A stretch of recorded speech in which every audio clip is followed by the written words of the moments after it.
আমাকে 7 বছর ধরে বোবা করে রাখা হয়েছে কনক চাপা। শেখ হাসিনা সরকারের পতনের পর একে একে মুখ খুলতে শুরু করেছেন বিনোদন অঙ্গনের বিভিন্ন তারকারা। বিশেষ করে বিগত 16 বছরে আওয়ামী লীগ সরকারের শোষণ ও নির্যাতনের শিকার হয়েছেন যারা, তারা নিজেদের অভিজ্ঞতাগুলো তুলে ধরছেন। তাদেরই একজন দেশের নন্দিত কণ্ঠশিল্পী কনক চাপা, যিনি আবার বাংলাদেশ জাতীয়তাবাদী দলের রাজনীতির সঙ্গে সম্পৃক্ত। বিগত সরকারের আমলে যতটুকু ভোগান্তি পোহাতে হয়েছে তাকে, সেটাই সম্প্রতি প্রকাশ করেছেন তিনি, যেখানে কনক চাপা জানিয়েছেন প্রায় অর্ধ যুগেরও বেশি সময় ধরে তাকে গান গাওয়া থেকে বিরত রাখা হয়েছিল। কনক চাপা বলেন, আমি বিগত 7টি বছর বিভিন্নভাবে নিগৃহীত হয়েছি, তাতে মোটেও ভেঙে পড়িনি। আমি সবসময় হাসি খুশি থেকেছি, কখনো কাঁদিনি। যত সমস্যা এসেছে কারো কাছে অভিযোগও করিনি। আমাকে 7 বছর বোবা করে রাখা হয়েছে, যা বর্ণনাতীত। আমি কোনো কিছু লিখতে পারতাম না, শুধু তাই নয়, আমি গান গাইতেও পারিনি। একজন শিল্পী যদি গান গাইতে না পারে তার বোবা হয়ে যাওয়াই ভালো, কিন্তু আমি এত কিছুর পরেও আশা হারাইনি।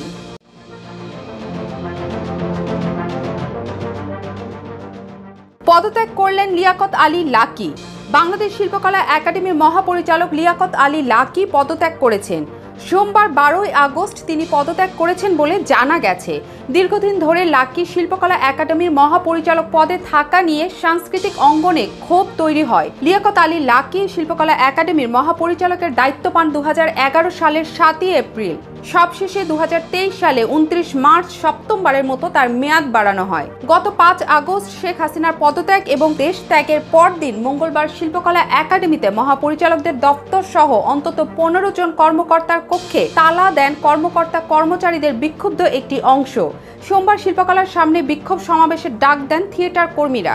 বিক্ষোভ ও দাবির মুখে আওয়ামী লীগ সরকারের পতনের পর মহাপরিচালক লাকী আর তার দফতরে আসেননি। শেখ হাসিনার পতনের পর আয়নাঘর আলোচনায় উঠে এসেছে, যেখানে সরকারের বিরাগভাজনদের উপর চালানো হতো চরম নির্যাতন।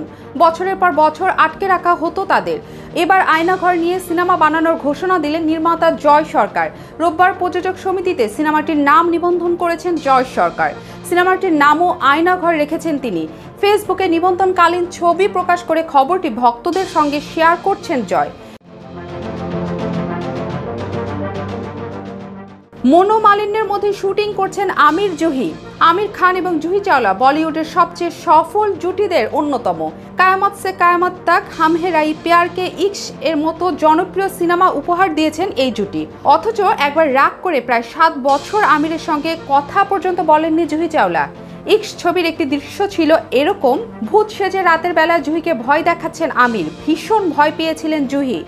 যখন বুঝতে পারলেন যে আমির মজা করছেন, রেগে আগুন হয়ে গিয়েছিলেন এই অভিনেত্রী। ঠিক এই ঘটনাটি তাদের ব্যক্তিগত জীবনেও ঘটেছিল। দীর্ঘদিন বলিউডের এই সফল জুটিটি সিনেমায় মেতেছিলেন হিন্দি ছবির দর্শকেরা। সেই ভয় দেখানোর ঘটনা যখন ঘটে, তারপর থেকে দুজনের মধ্যে বাড়তে থাকে দূরত্ব। ঘটনার সূত্রপাত ইশক ছবির শুটিং সেটে। শুটিংয়ের ফাঁকে জুহির পেছনে লেগে যান আমির। ভয় পেয়ে হাউমাউ করে কেঁদে ফেলেছিলেন ইশক এর নায়িকা জুহি চাওলা। এক সাক্ষাৎকারে তিনি নিজেই বলেছিলেন, আমিরের যন্ত্রণায় অতিষ্ঠ হয়ে উঠেছিলাম। খুব ঝামেলা বাঁধাতো সে। শেষ দিকে বিষয়টা এত খারাপ পর্যায়ে চলে গেল যে ছবির পরের শুটিংয়ে যাইনি আমি। আমার এ আচরণে আমিরও ভীষণ রেগে গিয়েছিল। ঝগড়াঝাঁটি মনোমালিন্যের মধ্য দিয়ে শেষ হয়েছিল ইশক। ছবিটি বক্স অফিসে সাফল্য পাওয়ার পরেও পরস্পরের সঙ্গে কথা বলা শুরু করেনি আমির ও জুহি। এখন 59 বছর বয়স আমির খানের। সম্প্রতি তিনি জানিয়েছেন 70 বছর বয়স পর্যন্ত তিনি সক্রিয় থাকতে চান চলচ্চিত্রে, আর এখন থেকে কাজ করতে চান মূলত তরুণদের সঙ্গে। তরুণ অভিনয় শিল্পীদের সামনে এগিয়ে দেওয়ার জন্য নানা উদ্যোগ নেবেন তিনি। তাদের নেপথ্য থেকে চলচ্চিত্রের জন্য কাজ করে যাবেন এই অভিনেতা। অন্যদিকে জুহি চাওলা ইগো নামের একটি নতুন সিনেমায় পাওয়া যাবে বলে জানা গিয়েছিল।